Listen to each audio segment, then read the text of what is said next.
There is a moment hidden between the first two verses of the Bible. Most people walk right past it. Genesis chapter 1 verse 1 says, "In the beginning God created the heavens and the earth."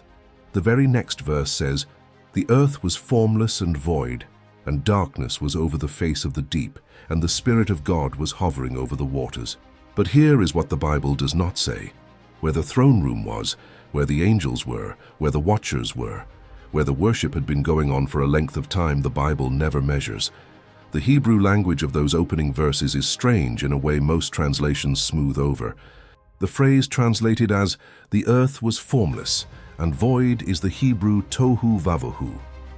Some rabbinic scholars argue that the phrase implies the earth became formless and void. As in, there was a state before this, a state we do not get the details of.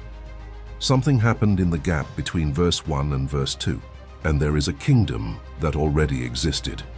Job chapter 38 records the only time God himself describes the creation.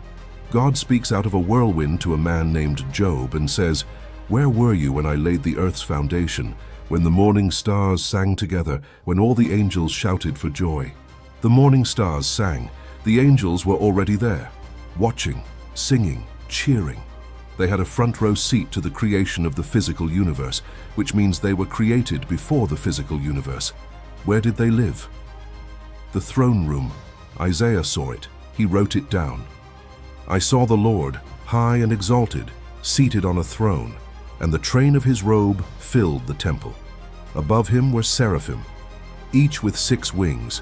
With 2 wings they covered their faces, with 2 they covered their feet, and with 2 they were flying. And they were calling to one another, 'Holy, holy, holy is the Lord of hosts. The whole earth is full of his glory.'" The Apostle John saw the same throne room 600 years later.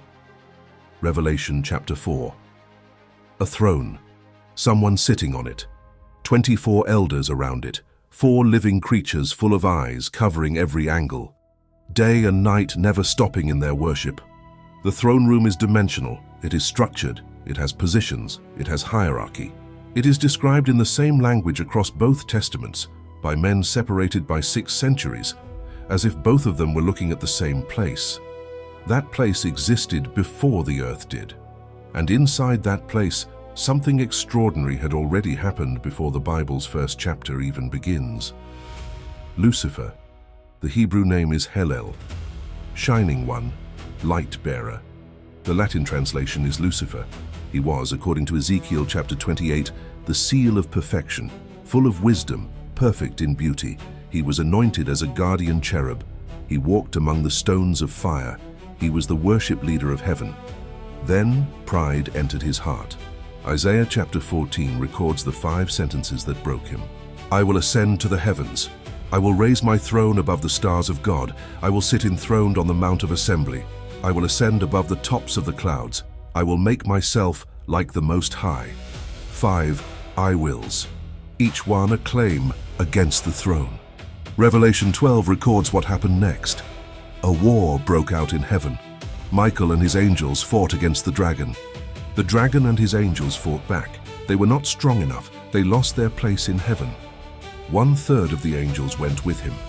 All of this happened before earth was a thing. There was already a kingdom, already worship, already a rebellion, already a fall, already a war, already a banishment, before Genesis 1 verse 1 ever happens. The Bible opens not on a peaceful, empty void, but on a cosmos that has already been disrupted. The earth that gets formed in Genesis 1 is being built into a war zone. Now the question that nobody asks, why this planet? Of all the angles in the cosmos, why did God place humanity on a single small blue planet in a small galaxy in a vast universe, and then declare that humanity, not angels, would be the central drama? The book of Hebrews answers it in a single line. It is to angels that the world to come is not to be subjected. Hebrews chapter 2. The world to come, the new earth, the renewed creation, is going to be governed by redeemed humans, not by angelic beings. Humanity is not a footnote in the cosmic story. Humanity is the punchline.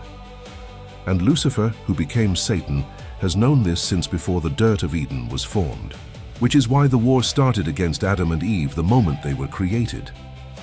The serpent was in the garden by Genesis chapter 3. He did not wait. He did not hesitate. He knew exactly what was at stake. Now here is the part that nobody talks about. Revelation chapter 13 says the Lamb was slain from the foundation of the world. Slain, past tense, from the foundation. Before time clicked the first second, the cross was decided in eternity past, in the council of the throne room, before the rebellion of Lucifer, before the formation of stars, before the words "let there be light" were ever spoken. The plan to rescue a humanity that did not yet exist from a fall that had not yet happened was already on the table. Ephesians chapter 1 says God chose us before the creation of the world, before the creation of the world. Which means the entire cosmic war we walked into has been about humanity from the beginning. We were named. We were planned for. We were drafted into a war that had already started before our story began. This is the part the Bible buries in plain sight. The enemy is not new. The war is not new. The throne room is not new. They have been there longer than the matter your body is built from. They have been watching this planet since before there was a planet. And they have a final outcome that has been locked in since before any of us showed up. The dragon loses. He lost in heaven. He lost in the wilderness. He lost at the cross. He lost at the empty tomb. He loses at the throne in the final book. Whatever was decided in the gap between Genesis 1 verse 1 and Genesis 1 verse 2, whatever happened to the original earth, whatever caused the formless void, whatever made the Spirit of God have to hover over a deep that should not have been there, was the opening shot of a war. And by Genesis chapter 3, the same serpent who had been thrown out of the throne room is standing in the garden talking to a woman. He knew exactly where to find her. Next, the gap between Genesis 1 verse 1 and Genesis 1 verse 2, the preadamic ruin. The theory most pastors do not preach about.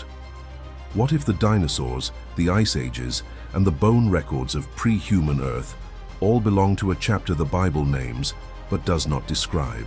The chapter that happened before the chapter you have been reading. We are going there. Subscribe. Because the realm that came first is the realm that decides everything.